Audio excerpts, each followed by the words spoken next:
When you strap into a gym machine, you expect it to, well, change your body. You do the leg press, you feel the burn, and you know your muscles are adapting. But you probably don't think of your driver's seat the same way. Right. Usually it's just, a tool to get from point A to point B. Exactly. But looking through today's sources on the biomechanics of driving, there's this, mind-bending concept we're exploring. Your car isn't just a machine. It's actually a biological intervention. Today, we're looking at how switching from a manual gas car to an electric vehicle physically and neurologically rewires your body. Okay, let's unpack this. Yeah, to really understand this shift, we have to look at the car as an ergonomic workstation. Driving a traditional manual car demands a massive amount of physical labor. And crucially, it imposes a highly asymmetrical bodily load. Right, because of the clutch and the shifter. Exactly. Think about your own commute, especially if you've ever driven a manual in, like, stop-and-go traffic. It's basically like doing hundreds of uneven single-leg presses. Your left leg is constantly mashing the clutch, which actually risks twisting your pelvis. Yeah, it's terrible for pelvic tilt. And meanwhile, your right arm is awkwardly holding a weight to shift gears. That keeps your shoulder completely tense. It puts chronic tension on your lower back and, well, your shoulders. Yikes. So an EV actually fixes that. It does. When you switch to an EV, it restores bodily symmetry. Your left leg gets to just completely rest.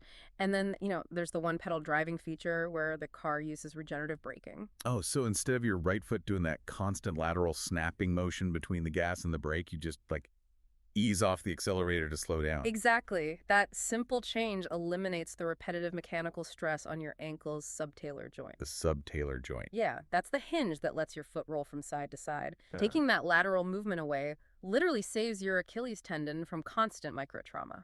Wow. So the EV fixes the muscles and joints. But your body isn't just a skeleton, right? It's a whole nervous system.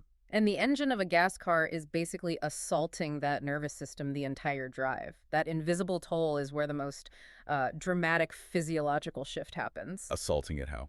Well, gas cars create what the research calls cognitive friction. Your brain is doing a ton of subconscious math. It's calculating engine RPMs and listening to the engine roar just to perfectly hit the clutch's friction points. Right, the punti di frizione. Yes. That constant microstress actually spikes your cortisol and adrenaline. Plus, the car itself is practically vibrating you to death. Wait, really?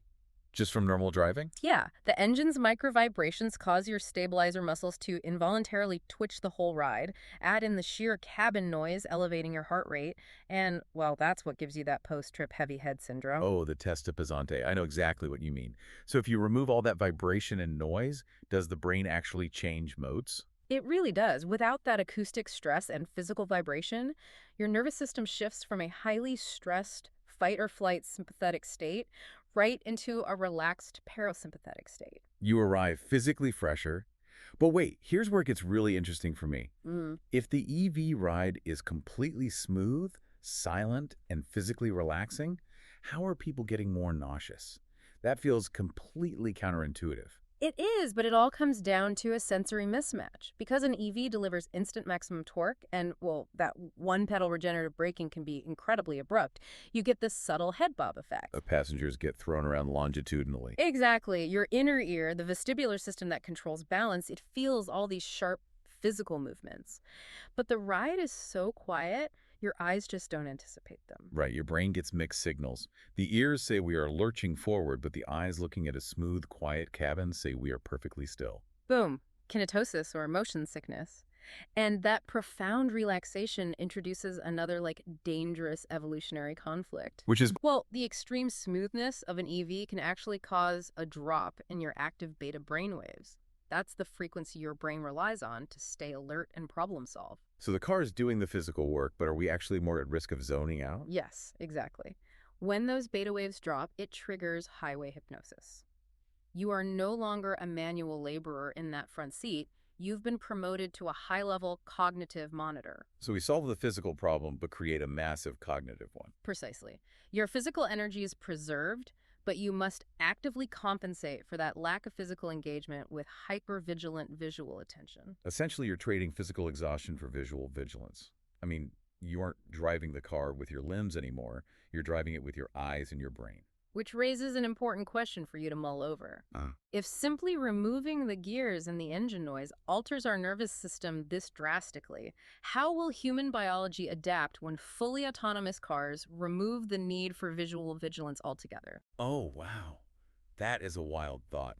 We go from the driver's seat being an asymmetrical workout machine to a total sensory deprivation tank. It really is a massive shift to think about. It's a lot to process. Thank you so much for giving us your time today to explore this biological shift with us. Until next time, keep your eyes on the road, especially if it's a quiet one.